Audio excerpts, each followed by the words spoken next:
guy from London. Thanks, that's my official title from now on. I'm changing my name tomorrow. Can you introduce yourself to the audiences? Yeah, so I'm Gavin, I'm 30, I'm from London, from England. I teach English online and then organise LGBT events around Saigon. Yeah, is that enough for an introduction? Very busy guy, right? Yeah, that's why I always look so tired. Oh, no, you don't look a bit tired and you look young, very Thank young. you, it's the makeup. I like him, he's sassy. Yeah. How long have you been in Vietnam? I came to Vietnam just at the beginning of 2016. Why did you choose Vietnam to stay? Well, I was living in Thailand before Vietnam, and then I came on holiday to Vietnam to just sort of see what it was like. And I liked it while I was on holiday here, so I thought, why not just sort of come and work and live here for a little bit? And then the days kind of rolled into months and then rolled into years, and then here we are. A little bit wasn't a little bit anymore, right? No. Okay, anything particular that you really like about Vietnam? The boys. The boys. Ooh, The okay. food's good too. While we're on the boy topic, do you have any particular boys in your life at the moment, or a type of guy that you like, or something like that? Aside from Tuan, yeah, I don't know. I don't really have a It's so red. I don't really have a type. Just kind of someone who's nice, friendly, could make me laugh, it's funny. If they're hot, that's a bonus as well. If they're rich and successful, also a bonus. Okay, so are you rich? Billionaire? No, I'm so poor. But look at that watch. Back to the story of Gavin. What have you experienced in Saigon? Like Vietnamese food is pretty good.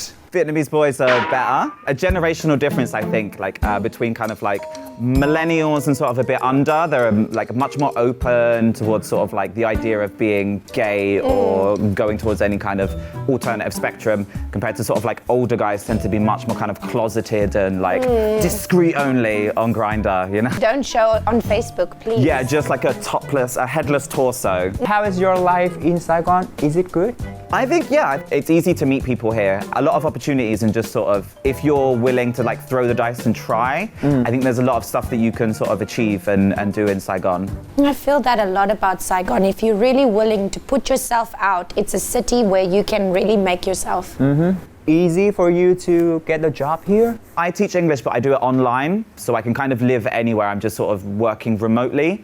You know? Have you been teaching in a school compared to online? I taught in a school for the first kind of 6 months that I was in Vietnam, and then the time I was in China and Thailand, I worked at a school there. But yeah, like online is much better, and I think that's kind of the future. Have you made any like cool friends here in Saigon? A lot of interesting people in Saigon, interesting characters, you know. So I've really enjoyed getting to know a lot of the people that I have through organising events, and the people that I've sort of come into contact and been working with through doing that as well. It makes you like more happy. I want you to stop being so humble and tell me, what is the real thing that you are doing in Vietnam? So I organise LGBT events. I started in 2017, organising a drag show with music, and then from then we've done some parties where it was just based on music. We're called Full Disclosure. Full Disclosure is about laying everything on the line and not hiding anything, being completely open. So the idea is you come into this space and you come to these parties and like just be yourself. Don't hide anything. Okay, so I just want to ask about your childhood. Growing up, I think it was quite a dysfunctional environment. It was difficult growing up for me, I think, because there was a lot of issues with kind of like alcoholism. Like my dad was never a part of my life. My mum and my stepdad, kind of not a very positive environment to grow up in, where there was... You're not supposed to be in that. No. But you find a way to just kind of cope with it and deal with it, and then look at your surroundings, see that like if this is the environment that you're in, then you kind of have a choice sort of moving forward where you accept that that is your life. Make sure that you're not in that kind of situation or those surroundings in the future. Would you say that any of those things rubbed onto you, like on any of those bad behaviors of your mom or your stepfather or anything that you were growing up as a child? Did it rub off onto you? Did you have to like go through some difficult shedding experiences to actually get rid of your bad childhood? Some parts of my personality that are probably affected by those. I had some difficult times around sort of the teenage years that were dealing with sort of like depression and a lot of negative feelings through sort of like the environment and sort of feeling that there wasn't really this is life. It's the point in sort of going on and continuing and living when like this is all that life is. Oh, you have a very bad view of life, yeah, right? Dealing with sort of like depression, I attempted sort of when I was a teenager, and then from then I was made to go into therapy. From that onwards, it kind of completely changed my way of thinking. Much more like optimistic and positive person. How old were you then? I think 16. Yeah. Okay. Yeah. In my culture, if we go to see a psychologist or something, it's a little bit like seen as there's something very wrong with you or you're weak or something like that. Did you ever feel that? It wasn't something that I kind of spoke about with people, because I think there is still, if you are dealing with maybe like mental health issues or no matter where it falls, you know, depression, anxiety, manicness, anything like that, like to verbalize it and say it out loud, it becomes kind of, makes people feel a bit awkward, I think, at least in the UK. Don't know how to deal with stuff, right? Yeah, then it makes people feel like less alone and realizing that like, if we all just kind of like keep it inside, then we all just feel like we're the crazy one. But we're all a little bit crazy. If we just kind of talk about it and be like, hey, like, I'm a bit crazy, and the other person will probably be like, oh yeah, like me too. Like, well, let's be friends. You know what I mean? Like, You feel crazy? No. Really? in denial. What would you say is the craziest thing about you? I haven't done any crazy thing in my life. I'm still on my comfort zone. I never get out of that. So do you ever want to be crazy? Yeah, sometimes I want to try, but I have no chance to right. try it. I'll give you my number after. Okay, you had to grow up in a difficult situation. Do you remember the worst memory of that? After a lot of the fights that would go on in the house, just kind of coming down the next day in the morning and the house is in with kind of like things smashed and things everywhere. Like some of those memories kind of stick with me. But I can see you are so confident now. And I just want to ask you that, what was your real personality when you was a kid? thank you for saying I'm confident, because I don't feel it. Dealing with kind of like a home life that wasn't perfect, I think I was a bit not the friendliest and kind of Snappy. a little bit, being a bit too kind of rough with words, a little bit, I think. Straight to the point. I still kind of have that now. I kind of like compliment sandwich, you know, like compliment, honesty, compliment. So when did you realize that you were different from the other boys? Maybe around like 13 or 14. I remember watching like, you know, WWF, the wrestling. Yes. You see the guy and? Yeah, they wore a lot of like revealing outfits, just underwear, you know what I mean? I always wonder, how does the underband stay on? Like you're wrestling and you're doing all these crazy moves in wrestling, but the underbands doesn't get a wedgie. You wait people to put it down? I'm waiting, yes, I'm excited. Yeah, I kind of was like, oh, I like that. At that time, you decided to hide yourself, or you want to share it to your friends or family? I was kind of still figuring stuff out, because it wasn't a swing. I think it was more about like connection and more like feeling comfortable with these people rather than wanting to sleep with them.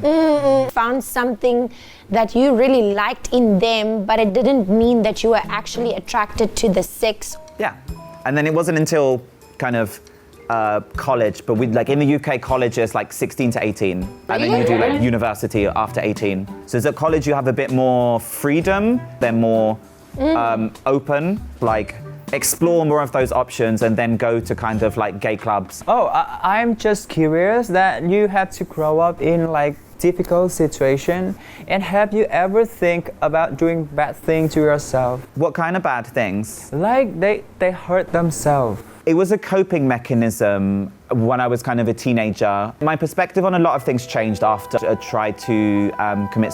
because it was then in the ambulance on the way to the hospital, looking down at my arms with a load of cut marks on them, with a belly full of paracetamol. Kind of when you're sat in that sort of sobering environment and they're asking you these questions and kind of like looking at your arms and being like, well, how long have you been doing this? And those kind of questions, it's really, really like sobering and kind of gives a bit of perspective, like a very, very like solitary experience. It's kind of like coping mechanisms, a physical expression of an emotional pain. After that like intense event, did you just immediately stop, or what happened after that? For me, that was like a massive turning point in my life. From that experience, I wasn't self-harming anymore. Changing my way of thinking. Oh, so when you really identify yourself, your real gender? I don't have any issues with my gender identity. My sexuality, I became more open when I went to university because I moved away from London and to Southampton. And it was much easier in a completely new environment where you don't know anyone. Being an adult for the first time, moving away. I've been like kind of financially independent since I was about 16 anyway. So. When was the time where you actually came out and had a boyfriend and your first love and that kind of thing? Did that happen? Not yet. Well, I had a boyfriend, but like love, no. And I'm really sad about that. Like, I know, forever alone. Please. If you're watching, please date me, please. So far, like one boyfriend, and that was when I was living in Thailand. Only for about 6 months. And then aside from that, I've kind of dated people. But I find that like my issue is I don't want someone to be with me just because I'm the one that's suitable for right now. I want to be with someone that wants to be with me because they want to be with me possibly forever. So then when I'm trying to find someone to date, I'm kind of like, well, I like you, but like, what if I like the next person more? And then like, then we're already kind of doing this. And then like, how do I... Commitment issues. Yeah, I know, right? It's difficult in this, so with like Tinder, I think everybody kind of has the same, where they kind of think like, oh, the love of my life might be just like a swipe away. So how do you, why settle for someone's flaws when the next person may be much better without any flaws? Too many options, that's the problem. Our world is so interconnected. Thing like true love is so difficult to find. I'm hoping it will have happened today. So just remove Tinder, Grindr, whatever. Remove it. So can you compare the LGBT culture between Vietnam, Thailand, and your country, your hometown? Okay. So like I moved away from the UK like 2012, so it's about seven years ago. So it's been a while since I was properly there, and I didn't spend too much of like my adult years in there. But the culture is much more open. It's okay to be gay, I think, in the UK. You may still face kind of the odd idiot that will make a comment or things like that. I can't speak for everyone, but I think most people are aware enough to know that kind of like being gay is okay. It's like it's normal. It's represented on enough TV for decades now. Like in the 90s, there was Queer as Folk, you know, like the TV show that was sort of normalizing, and that was mid to late 90s on like the mainstream, like 5 channels that was on there. Then other representations, and now we have trans representation, drag representation, like it's coming towards kind of like non-binary and sort of normalized. Yeah, trans issues are the new gay issues, I'd say. Like they can go back to living in their cave, who cares, you know? We're just gonna go live our bright, colorful lives. Good luck, do you know what I mean? But now it's about dealing with getting representation and for people to like normalize and to understand about people who are trans and people who are outside of the normal things that people may know about. And Vietnam? So Vietnam, I'd say Vietnam is quite conservative. And I'd say there's kind of like a split between the millennials. Like, I count myself as a millennial. I'm like the older millennials. Like I'm like almost there. Yeah, you know, I'm the granddad in the corner of the millennials, you know? and younger are much more open about their own identity and they know themselves how they feel, but it's dealing with their parents is the problem. And like I know a lot of gay people openly gay but not so to their parents, and will be in a gay space or will go to a gay bar but their parents don't know. And then continue the lineage, and like even though you're gay, they don't care. You still need to have a kid. You still need to have a wife and things son, like right? that. Yeah. It's the first son. So what happens if that first son is gay? That is my situation, but it depends on how you deal with that. People should be brave to live the real you. Like, don't hesitate to express yourself to your parents, your family, and tell them the truth. Because if not, you will hurt another girl. And like, you can have a real happy family. Everything's so fake, right? Yeah, fake. I completely agree. 100%. Like you just create unhappiness. Like the gay guy's gonna be unhappy. The wife will be unhappy because she married a gay guy who just. Parents aren't happy because you're lying. The parents might be the only ones that are like at least a little Kind bit of. happy because they have the grandchild now. The gay guy married the girl and then they cheat on her, date with another guy. Isn't So that much right? lying, Yeah, so much lying. deception towards yourself, actually.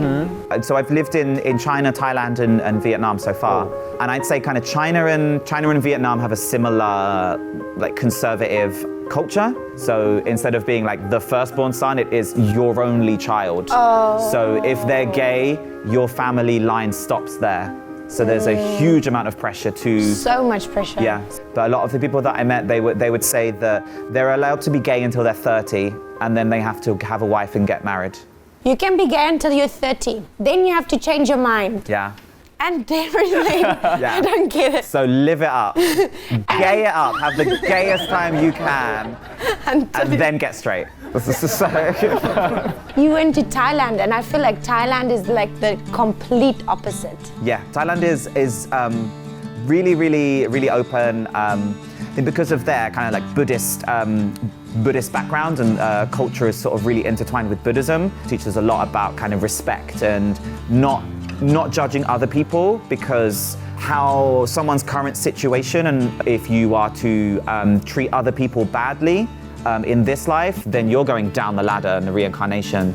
Generally, it's about kind of being nice and a good person to Being nice a lot to of people. others, so you can move higher up the ladder. You move closer to Nirvana and Buddha. Okay. It's not 100% open. They're a lot more open towards trans women and trans men than other countries. It's been part of their culture for a long time, but just the words that they use maybe not the best, even in their own country, calling themselves, well, other people that come, they're calling them ladyboys instead of the Thai, which would be katoi, which means kind of transgender person. Have you ever been with a katoi?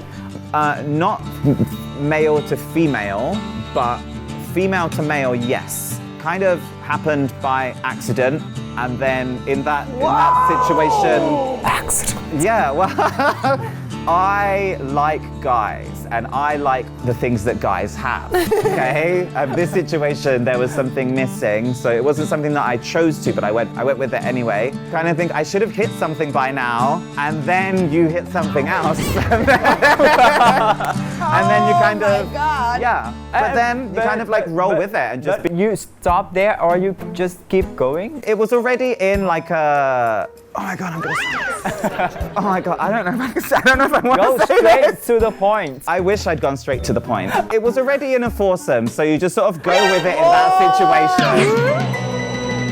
I don't know if I want to keep that in. Too many people. Just kind of like go with it. Yeah. And you go with it. Yeah. After that, it made me kind of question like sexuality and kind of attraction a bit as well. Kind of like, well, if someone has the appearance of completely presenting as male with muscles, a beard, body hair, everything, but then they have a different genitalia and sort of those things, it made me reevaluate a little bit about how like attraction and kind of what I could be open to. Attraction stay one way, or is it something that evolves? For me personally, as someone who's presenting as a more male aesthetic, and I like guys, but at the same time I would be open to dating a trans person who also hasn't necessarily had gender confirmation surgery. Okay, interesting. I know that you will stay in Vietnam for a long time because of the hot guys here. So I want to ask about your future plan. So my future plans are become rich and successful, become a CEO of my own company and business, find a husband, solve world hunger, create world peace, you know, just like casual things. Anything for this year? Expand on the events that I'm doing. Hopefully starting the beginning of the dry season, I want to start doing monthly pool parties, and then as well as expanding out into some other events, and I'd like to start a business. In the process of trying to create an online English learning platform that targets the Vietnamese market. So I sort of created websites and some things like that as a teenager and would run. So you have media on your side, you have coding on your side, you have online work on your side, and I think you're definitely going to be very successful. Thank you. If you are interested in any of these qualities, please do write in. I am available. So I guess the message that he wants to send to the LGBT community is he's still available. Yeah, 100%, like almost too available. Do you have any experiences that you want to share to the LGBT community to help them to lead a happy life, to be brave, and to deal with the difficulties? The best thing that I could say would be, no matter what the situation that you're in and the environment that you're in, that's not forever. And things can change really quickly. It just takes either making that point to kind of make the change, or put yourself in a situation where change can happen. Don't be a horrible person. Just be like a nice person. Live yourself and like be true to you, because you've got one life. Why would you base your life choices on someone else that's not living your own life? And sometimes people's reactions are completely different to what you would expect. But you don't know that unless you take that chance and say it. And the repercussions of something going negatively could be there, but at the same time, the repercussions of living a lie are forever. That's too deep. I know. What he's actually trying to say is that it's the end of the show right now, and we have to say goodbye to you, and like every time I do something like this, I always feel like there's some kind of warm feeling inside my heart. Thank you so much for that though. Thanks for coming, Gavin. That's okay. I'm sorry that I didn't have an emotional deep moment. I'm not boring here. Just try and keep it happy and positive. Yep.